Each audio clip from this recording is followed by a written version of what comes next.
Bonjour à tous, donc c'est avec beaucoup de plaisir que je suis parmi vous ce matin. Je voudrais tout d'abord remercier Monsieur Lamy, vice-président de Grand Narbonne, pour son accueil dans ces lieux, mais également tous les élus présents. Je voudrais bien sûr saluer mon ami et collègue Bernard Devic, avec qui nous militons à Paris, souvent, à France-Agrimaire ou dans d'autres instances, pour essayer de défendre les intérêts de notre région.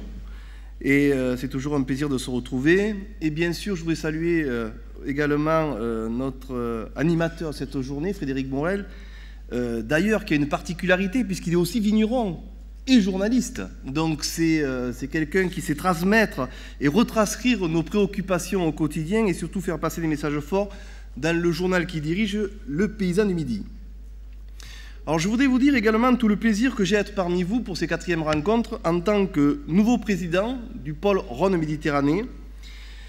Ce type de rencontre rentre complètement dans les objectifs que je me suis fixés, c'est-à-dire de faire connaître le rôle de la recherche appliquée, mais également de vulgariser tout le travail réalisé par les équipes, qui est d'ailleurs très important. Je voudrais également vous parler du rôle de l'IFEV qui est essentiel dans l'avenir de notre métier par la professionnalisation qu'il nous apporte au quotidien. Nous sommes bien sûr au cœur de l'actualité et vous savez comme moi qu'elle est riche. Ce matin, nous allons avoir un débat autour de 4 grands thèmes. Nous aborderons successivement l'oïdium en premier.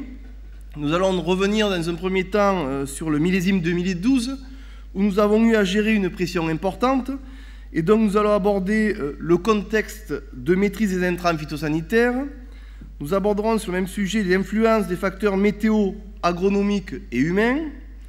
Nous verrons ensuite l'enquête de terrain sur les bonnes pratiques de traitement. Nous verrons l'évolution de la résistance aux fongicides et, bien sûr, nous ferons un petit point sur la stratégie pour l'année qui se présente, pour l'année 2013. Le deuxième sujet très important sera le rôle de la pulvérisation.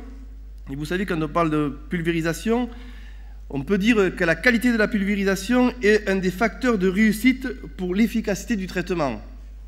Donc nous allons aborder la qualité et l'optimisation de la pulvérisation, l'évaluation de la performance des pulvérisateurs, ainsi que les travaux menés par l'UMT, IFV et IRSTEA. Alors l'IRSTEA, pour les plus anciens, c'est l'ancien CEMAGREF, à Montpellier, notamment à travers un banc d'essai qui est en train d'être mis en place. Le troisième sujet que nous aborderons concernera le développement des pratiques œnologiques, avec tout d'abord l'étude technico-économique sur les techniques de désalcoolisation, avec comme clé la notion économique et bien sûr de rentabilité. Ensuite viendra le point sur le contexte réglementaire qui évolue et l'utilisation croissante des pratiques œnologiques. Quatrième sujet qui sera abordé sera la biodiversité et le paysage, sujet ô combien d'actualité pour lequel il faut que les vignerons et nous tous nous mobilisions, car je pense qu'il faut plus orienter que subir. Et ma grosse crainte est que ce que l'on subisse plus que ce qu'on pourra orienter.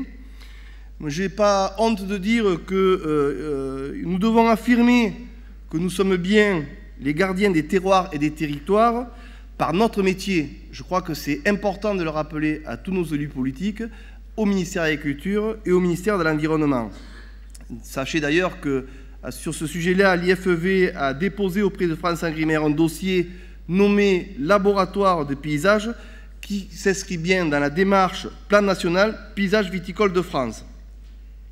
Et sur ce sujet précis, nous parlerons des expériences à valoriser en matière d'environnement, nous parlerons de l'importance des pratiques environnementales, nous parlerons de l'autodiagnostic biodiversité, nous évoquerons les solutions concrètes pour le développement de la biodiversité au vignoble, et nous terminerons par un point sur les actions menées avec les collectivités locales, que sont les conseils généraux, le conseil régional, en concertation avec les ODG.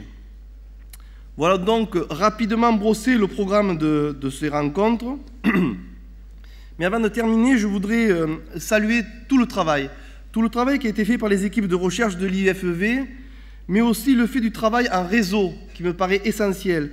Réseau avec l'INRA, Subacro, l'ISTEA, les chambres d'agriculture, l'interprofession, l'ICV, les laboratoires, les caves, les équipementiers, la réflexion de travail avec l'INAO que nous sommes en train de porter. Tout cela dans un souci d'optimiser les moyens afin de répondre au mieux aux attentes de nos vignerons. Je l'affirme devant vous, c'est le gage de réussite pour demain. Je vous remercie.